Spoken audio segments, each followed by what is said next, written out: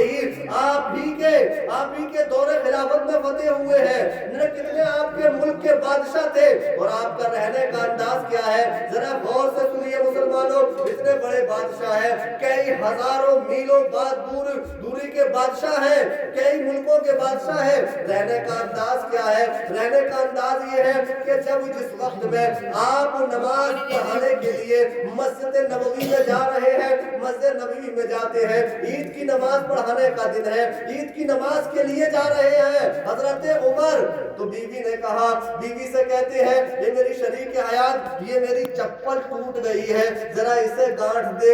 تو بیوی نے کہا اے میرے خاوند، اے میرے شوہر نامدار، چپل اتنی بار ٹوٹی ہے، اتنی بار تم نے اسے جڑوایا ہے، اب یہ اس قابل نہیں رہی اسے پھر گانٹ سکوں، اب یہ اس قابل نہیں ہے، بہتر یہ ہوگا آپ امیر المومنین ہیں، آپ دو نئی چپل لے لیجئے۔ تو حضرت عمر کہتے ہیں کوئی بات نہیں، میں ایسے ہی ننگے پیر چلا جاتا ہوں۔ تو بیوی نے کہا کہ اے میرے شوہر، آپ ننگے پیر جا رہے ہیں، آپ بادشاہ ہیں، آپ امیر المومنین ہیں، لوگ کیا کہیں گے؟ تو حضرت عمر ایک دم غصے میں آتے ہیں، جلال میں آتے ہیں، اور بیوی سے کہتے ہیں چپ کر، کیسی بات کرتی ہے، ارے تجھے لوگوں کی پڑی ہے۔ عمر کو یہ کوئی فکر نہیں ہے لوگ کیا کہیں گے، عمر کو فکر ہے تو یہ ہے کہ اللہ اور اس کے رسول اس کے بارے میں کیا کہتے ہیں۔ عمر کو اگر فکر ہے تو اتنی ہے کہ اللہ اور رسول اس کے بارے میں کیا کہتے ہیں، لوگ کچھ بھی کہتے رہے مجھے اس کی پرواہ نہیں ہے۔ اور ننگے پیر چلے گئے، ننگے پیر گئے اور مسجد میں جا کر پیروں کو دھویا، مصلی پہ گئے، عید کی نماز پڑھائی اور واپس گھر کو ننگے پیر آ گئے۔ یہ سادگی تھی حضرت عمر کی۔ اور کبھی آپ نے اپنے جسم پر جو لباس تھا آپ کے جسم پر، کبھی جب تک دوسرا لباس آپ نے نہیں خریدا جب تک کہ وہ لباس پھٹ نہ گیا، جب تک کوئی لباس نہیں خریدا آپ نے، جب تک بوسیدہ نہ ہو گیا، 10 12 پیمند اس لباس میں نہ لگا لیے، جب تک دوسرا لباس نہیں پہنا آپ نے۔ یہ حضرت عمر کی زندگی ہے۔ آج ہم اپنے بارے میں یہ سوچیں کہ اللہ نے ہمیں 4 پیسے دے دیے، تھوڑے سے ہم چمکدار ہو گئے، تھوڑے سے ہم مالدار ہوئے، پیسہ آنا شروع ہو گیا، تو پھر ہم کسی کو سمجھتے نہیں، ہم کسی کو بھی نہیں سمجھتے۔ تھوڑا سا پیسہ آیا پڑوسی کو جینے نہیں دیں گے، تھوڑا سا ہمیں دولت آئی تو ہم اس سے بات سامنے والے کو بات نہیں کرنے دیتے۔ یاد رکھیے دولت پر تکبر غرور مت کیجئے، اللہ نے دیا ہے، اگر تکبر غرور کریں گے تو اللہ ایک جھٹکے میں لے بھی سکتا ہے، ایک جھٹکے میں لے سکتا ہے۔ اللہ کی بارگاہ میں دعا ہے مولا کریم ہم سب کو عمل کرنے کی توفیق عطا فرمائے۔ میرے بولنے میں اگر کوئی غلطی ہو گئی ہو اللہ رب العزت اسے معاف فرمائے۔ میں توبہ کرتا ہوں، استغفر اللہ ربی من کل ذنب واتوب الیہ، لا الہ الا اللہ محمد رسول اللہ۔